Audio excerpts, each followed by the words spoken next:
We came to these 6 drivers. We actually hit Oakland with, it was over 100 different activities. We started a school for black boys, lasted 2 years. That's a whole other very heart-wrenching story. So for those of you who want to start your own school in this system, but let me just share our learnings.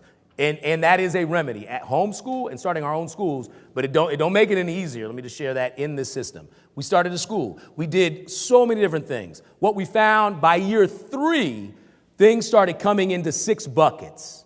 And these 6 buckets became the proof point and the birthplace for Kingmakers of Oakland when we decided that, hey, it was time for me to move out of being an intrapreneur to an entrepreneur. We were going to build out activities calibrated with these 6 drivers and then work with districts across the country around addressing this toxic ecosystem. Is this making sense? So these 6 areas: culturally responsive curriculum and pedagogy. That's profound. And there's an all-out assault right now in this country around narratives of color. Black, brown, indigenous, API. And y'all, now is not the time to be complacent. And the blessing is we're familiar with this. We are familiar from transitioning out of slavery into Reconstruction to Jim Crow to the 60s. We've always had to practice fugitive pedagogical practices, right? There was the learning you got at school, and then there was the learning you got at home. We just now need to be more audacious. And that's just a ploy, a strategy to try to suppress and control. But we know we're going to knock that whole wall down. But culturally responsive pedagogy is key. So that's a core area, and Dr. Rochelle Rogers-Ard will be talking about that. Black male teachers, full stop. KO, we got one of the most dopest leaders in the country around recruiting, training, certificating black male teachers. Here's another way the system is set up for middle class and above and for non-folk of color to become teachers, because there's all these obstacles. Now, if you really want to teach, you got to go through. And if you make it through all that, you can't even teach your stuff. You got to teach something else. We got something for it. All right. And that's Brother KO. You're going to be hearing from him and a couple of brothers. I got 1 minute. Youth voice leadership. If there was one area on these 6 domains you want to air in, youth voice, youth leadership. Because the reality is our youth are going to outlive everybody in this room, God willing. So they got to get hip on the game ASAP. They need to know the financial game, they need to know the educational game, and they need the opportunity to lead. Community family engagement in the spirit of Ubuntu. We still do not know how to tap into the African diaspora on the block, in the neighborhood, our indigenous brothers and sisters, Rasa. Listen, that is the pickoff point. When we align with the community, you can go farther, faster within the classroom and within the school. Narrative change, whoever controls the narrative has the power. That's why, hey, we are telling us, don't let nobody tell your story better than you. Bringing it home. And then what bakes all this stuff is policy. But let me be clear, where in systems we air policy, policy, policy, culture will eat policy for breakfast. You will hire people into your system that are genius, but the system is toxic. And I don't care how extraordinary you are. That system will have you questioning everything you're doing the longer you stay in it. So policy is necessary yet insufficient if you aren't thinking about these things.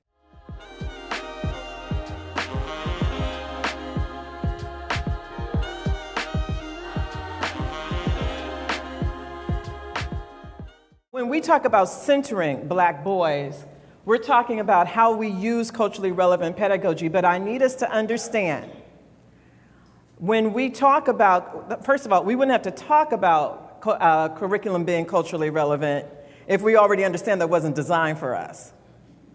So we're taking things that were designed and we're going, put us in, tag us in, because they were never designed for us to be there. So let's talk about 4 queens in the movement. How many of you know who these people are? Okay, great. Somebody tell me in the green jacket. Auntie in the green jacket with the gray hair. Who's that? Gloria Ladson-Billings, yes. And then right next to her, smiling, looking beautiful. Dr. Goldie Muhammad, and then bottom with the locks. We just saw her.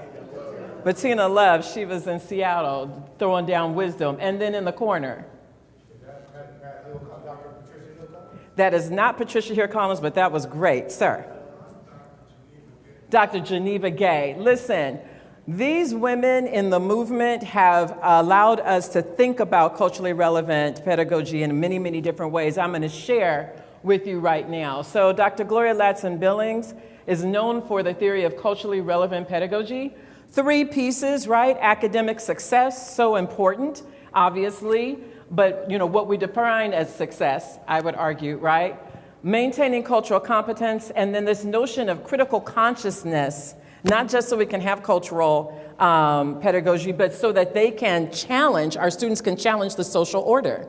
I think we miss this a lot of times when we talk about culturally relevant pedagogy. People are like, oh, we just need to involve more Black people. But no, Dr. Ladson-Billings teaches us that if we're not teaching our children so they can challenge the social order, then we're not doing the job. In other words, we want to create disruptors. That's what Dr. Ladson-Billings says. Can somebody read this quote from Dreamkeepers? I'm going to be doing a lot of this, so let's get with it. Y'all going to be reading, not just me. Hey, I'll talk all day. I appreciate you. Does anybody besides Adam want to read the quote? Because I'll just have Adam. Thank you, sir. Can I get right here? Thank you. Don't be shy. It's going to keep happening.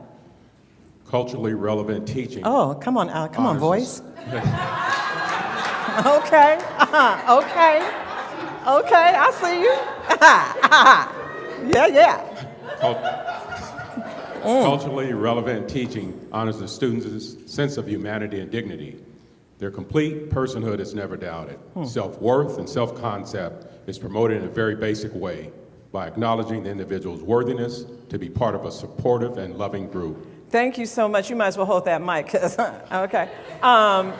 So that was cute. Auntie Gloria is teaching us here the personhood, right? I love this part. Their complete personhood is never doubted. How many times have our babies been in school and their personhood, not just doubted, challenged? Their very ability to be, right? So Auntie Gloria is like, That's what culturally relevant pedagogy does. It allows us to see them completely. So our solution, again, is to develop African-centered content and then teach people the pedagogical skills necessary to center Black students. One of the things that I'm famous for saying is the greatest curriculum, the greatest content in the wrong hands becomes a weapon. So what we cannot do is simply create curriculum, give it to people, and assume that our children will not be harmed. Just because we already know our children are going to be harmed. We must figure out what are the pedagogical skills necessary to disrupt the harm that is happening at our schools, right? So part of our solution is various different ways. I think we talked about YPAR yesterday. Youth Participatory Action Research is a way that we engage students to think about issues of concern in their community that they can address, right? We are conducting YPAR in San Francisco Unified. Also, we believe that music is a great way to engage young people, but it's also a great way to engage everyone. And so what we want to do is create more music with part of what we do with our young people, and then create curriculum to go with our music, right? For our music albums, a lot of different themes, and the beautiful example that Chris showed earlier today. All of these things are ways in which we look at marrying curriculum with pedagogy.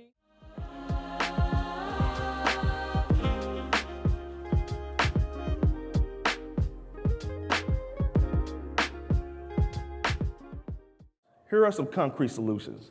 We understand what it takes as kingmakers to really support Black men. Currently, in the 2022-23, we have placed 30 Black men into our COO classrooms. What I mean by place, I mean that a Black male who had went through our curriculum and pedagogy training, and now they are placed at school sites across San Francisco, Oakland, Seattle, Antioch. So we have working models that are successful to recruit and retain and to grow and to place Black men. In your school district, Black Male Affinity Group, I see your brother King David here with Blackness. One of the things that the Stanford survey put out a couple years ago about why are black men leaving the profession so fast? One of the key commonalities that came across that was folks would not feel like they belonged to their school building, and they urge for belonging, urge for community. So we created and crew black male affinity groups, which, I gotta give a shout out to SFUSD. We did our first one. It was a great turnout, and we had black women there to do wellness exercise, just to, hey brother, you've been having a strong day. Let's just take a time and breathe and understand the level of stress. So this is what we're doing as well. This is my favorite one. Creating multiple entry points to diversify the pool of quality educators. As I alluded to earlier, due to structural racisms, you're not going to see, and this is not talking deficit, but this is where the system is, one of the biggest barriers, like getting people eligible to become certificated. So in terms of like, do you have a bachelor's degree? So what we're doing right now, well, Seattle is a great example. We're doing this right now in San Francisco Unified School District, where we have a multiple entry point. So if you're a paraprofessional as SFUSD, and let's say you have an AA degree, or you don't even have an AA degree, we got a pathway for you, and we're going to give you that love and support to get you through that, all expense paid. These are the type of programs that even if you're hearing this right now, like, oh, I could do that. It takes a lot of work, as these brothers probably talked to you earlier about. But when you do the work right, between Portland and Seattle, two of the whitest cities, I want to put that out there, two of the whitest cities. I think they have over like 150 black males since 2019 in their pathways. So I'm just saying, like, this can happen, but it does take a team to do it. As Dr. Rajazar was alluded to earlier, and also Baba C, when it comes to like, how are we preparing our teachers to engage with our kings? Right now, we're at University of Washington, Seattle, which is a top 3 institution in the nation of their College of Ed, and I have the privilege of teaching a course. We teach racism in schools. We have to understand the foundation of how we got here. That's one. And then we also have another 3-part series where we do working with communities, working with families, and working within politics from a coup perspective. So once we get that straightened out, we're going to have our own coup certification. Because it takes just more than black folks to support our babies. 90% of our teachers are white. So we got to ensure that they're engaging, they're empowerment, and they're encouraging our kings and queens. Also, if you don't have a teacher preparation program in your district, we have worked out a partnership with University of Washington as well, where they can be your certification arm. And it's all online. So it's going to be flexibility and cool role with that. So for example, you will get a Washington State teacher certification, and my role would be to make sure that certification can transfer over to California, which happens all the time. Sometimes you gotta give and take in the system, but hey, we're going to do what we got to do to get more brothers into the teacher pathway. So this is what COO doing.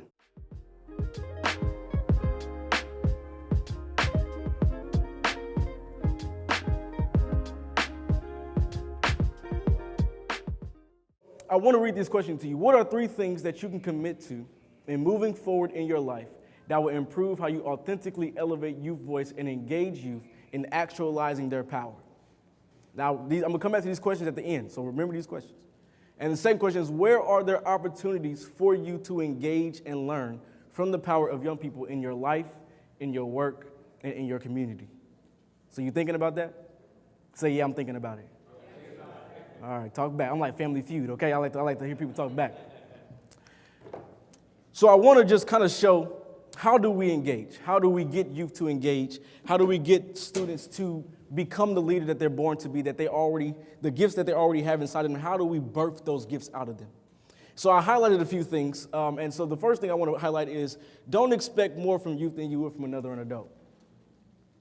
Is that good? Does that make sense? You have to, as an adult, and I'm a young adult, so I'm not that old, but I know enough to know that if I don't show respect, I won't get respect, right? And if I'm treating the student I'm working with as if they have no priorities, or they have no responsibilities, or they don't have a life outside of school, then I'm already failing that child.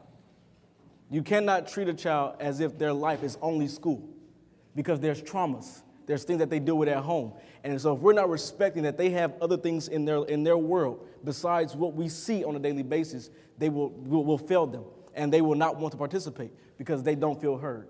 They only feel seen.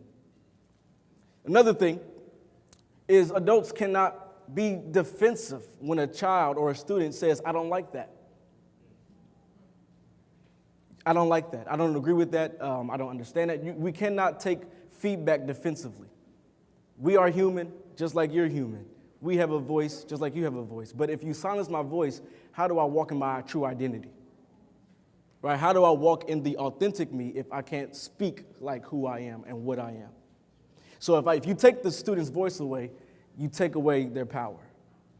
And so my point here today is let the voices be heard. Hear the voices, and don't react to the voice, respond to the voice. You have to respond to students, not react to students. If you react to me, I'm going to react back. That's just, y'all can laugh a little. You just laugh a little. That's good. But you can't just react to students. You have to respond with respect, with love, with kindness, with sincerity and genuineness. Because we know when you're faking the phone. That's just the straight up truth. We know when you really care, and we know when you really don't care. That's why if you ask a student today, who was your favorite teacher? They can give you that favorite teacher right off the bat because that teacher made a significant impact in their life. Because they felt the love from that person. They felt the authenticity from that person. They felt the presence from that person.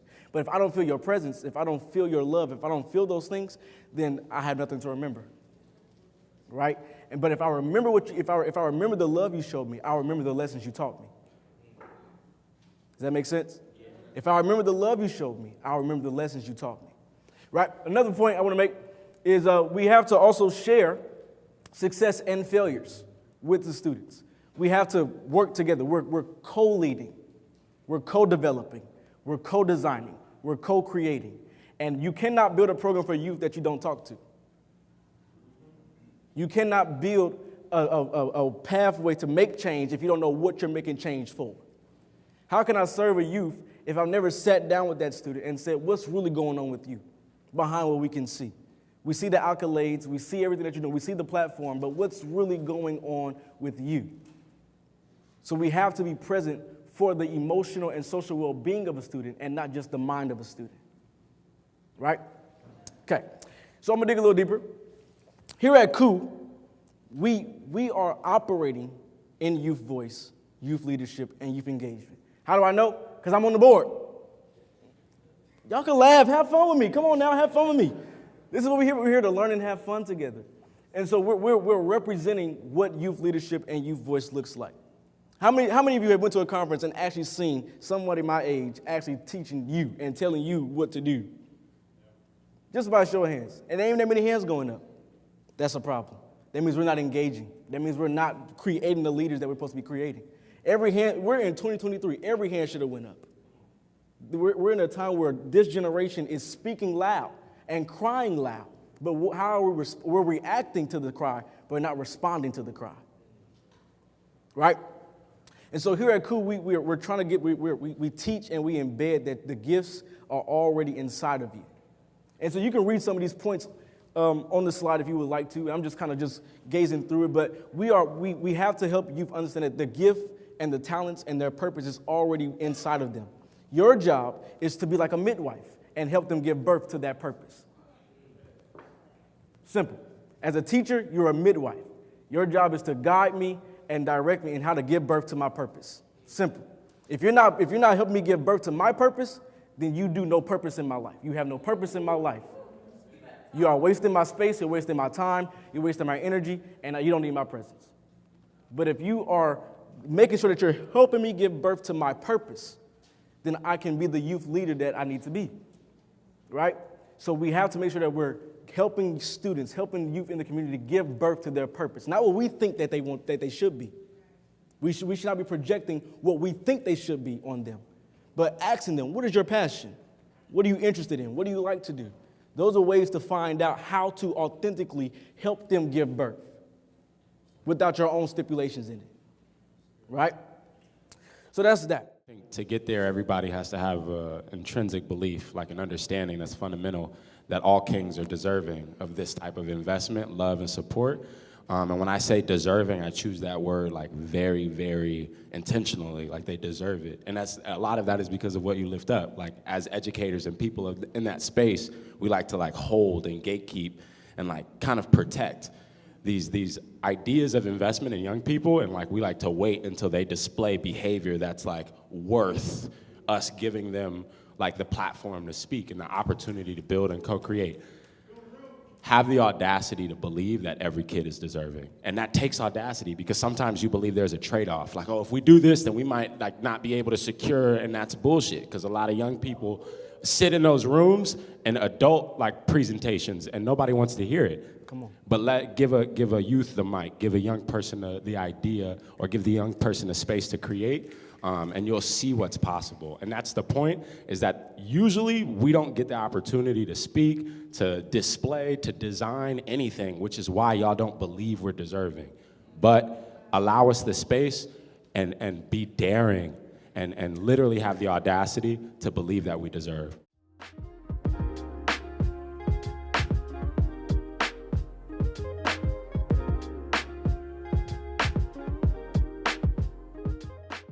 Why narrative change is so important for me and for Kingmakers as an organization is because a lot of times young black boys don't get to see the full perspective of who they can be in life and who we have been. There has been a lot of impact and brilliance and genius that black men have brought over the history of the world. And a lot of times all that knowledge and gems is tucked away because of the Eurocentric domination that's happened over the past centuries. So we want to uplift that and change that trajectory so that black boys can see that we're 360 degrees of what it means to be black.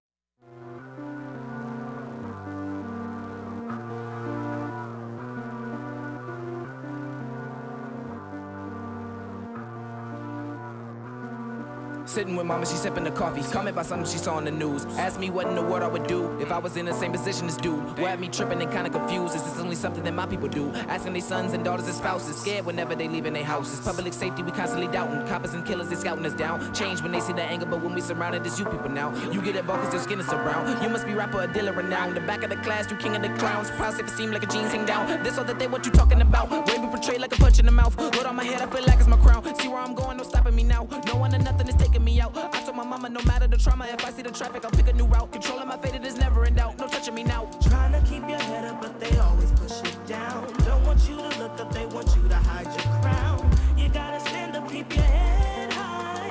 Spread your wings and learn how to fly. Little boy, you a king. Little boy, you can dream. Little boy, you can have everything.